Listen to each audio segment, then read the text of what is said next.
not cracked, bent, or broken. It's properly mounted secure. It is amber in color. It's multifunctional. It serves as a turn signal and a four-way flasher as well. My mirror bracket, not the mirror, just the bracket. It's properly mounted secure, not cracked, bent, or broken, no hardware missing. Next is my door. My door is not cracked, bent, or broken, properly mounted secure, free of any excessive damage and bulges. My door handle is not cracked or broken, properly mounted secure. It opens and closes my door properly. Okay, if I open up my door, inside here I got my door hinges. My door hinges are properly mounted secure. They are not cracked, bent, or broken, and there's no hardware missing on these hinges. Next inside my cabin is my rubber seal. Goes all the way around. My rubber seal is properly mounted secure. It's not dry rotted, not ripped, torn, or frayed, and there's no leaks, no rain, or any weather coming in my cabin. Okay? Next are my cabin steps. My cabin steps are properly mounted secure, not cracked, bent, or broken. They're free of any slippery substance such as ice, oil, or debris. Next is my depth tank.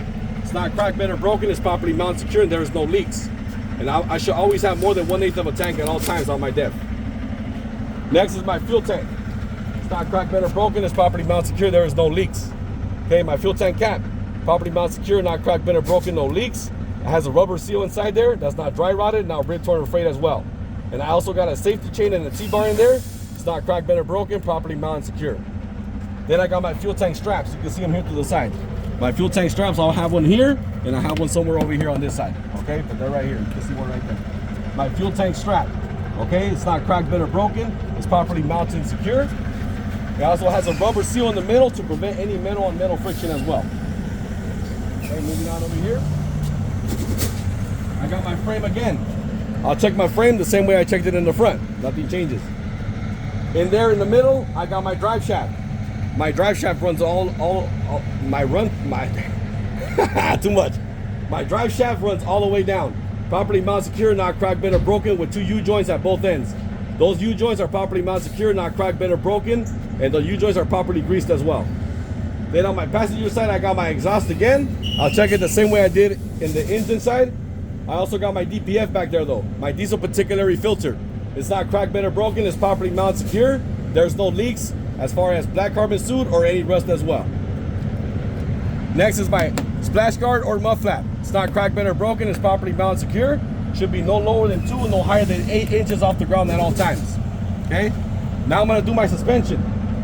For my suspension, I got 3 parts that I have in the front. I got a spring mount right here, my front spring mount. I got U-bolts again, and I got a shock absorber back there again. I'm gonna check these 3 the same way I did in the front.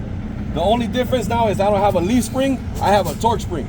So I'm gonna check my torque spring, make sure that's not cracked, bent, or broken, properly mounted secure, and it is not shifted. And I don't have a rear spring mounted shackle no more. I have airbags now. So I'm gonna check these airbags, make sure there's no abrasion, no bubbles, no cuts, and no leaks on those airbags, and they're properly mounted and secure. I'm done with my suspension. Now I'm gonna do my brakes. The way I do my brakes is just name all 7 of them. My brake hose, my brake chamber, my brake clamp, my slack adjuster, my push rod, my brake drum, and my brake lining. I'm gonna check all these 7 the same way I did in the front.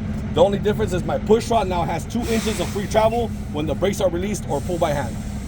I'm done with my brakes. I'm gonna check my tires the same way I did over there in the front, ICD method. The only difference, right off the bat, you can see I have dualies now. Okay, they are dualies, so I'm gonna check the butt spacing. Okay, make sure it's properly spaced. Make sure there's no debris or any foreign objects in there. Okay, my condition changes too. I'm allowed retreads and recaps now, but I'm still not allowed mixed match tires. And then my depth also changes. I'm allowed no less than 232 now. In the front was 432, back here is 232. Okay, I'm done with my tires. I'm gonna check my rims, my lug nuts and studs the same way I did as my first axle. However, the centerpiece is different. This is an axle seal. It's not cracked, bent, or broken. It's properly mounted secure, and there is no leaks. And I'll check my third axle the same way I did my second axle. Done with that. My rear mud flap or splash guard, I'll check it the same way I did in the front. Nothing changes. The only difference is I have DOT tape present, proper color, red and white. Then I got 2 tail lights back there. They're not cracked, bent, or broken. They're properly mounted secure. They are red in color. They're multifunctional. They serve as a brake light, a turn signal, and a 4-way flasher. And then right in the bottom of them, they have white little lights. Those are not cracked, bent, or broken, properly mounted secure, and those are my reverse lights. That's section B.